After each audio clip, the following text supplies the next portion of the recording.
হতাশা মাদক দিয়ে দূর হয় না।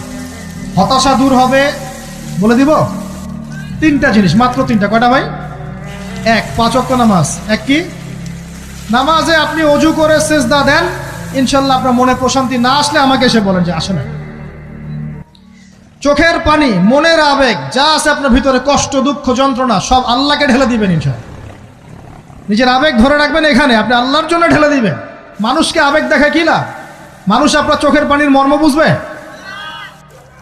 মানুষ কি মানুষের চোখের পানির মর্ম বোঝে? আপনার পিতা যদি মারা যায়, আমার কাছে এসে দোয়া চান কান্নাকাটি করে, আমি দোয়া করতে পারবো, কিন্তু আমি কিন্তু আপনার ফিলিংসটা বুঝতে পারবো না। আপনার অনুভূতি কে বুঝতে পারবেন?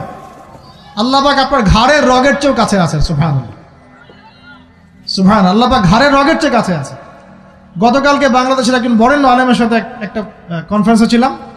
উনি বলছিলেন যে এক ব্যক্তি, এটা শোনেন, এক ব্যক্তি খুব তার শখ যে তিনি সাহাবীদের মতো নামাজ পড়া শিখবেন। কথা বুঝতে পারছেন? সাহাবীদের মতো নামাজ শিখবেন। তো একজন বরেণ্য আলেমের কাছে এসেছেন, এসে বলছেন যে আমাকে সাহাবীদের মতো নামাজ শিখিয়ে দেন।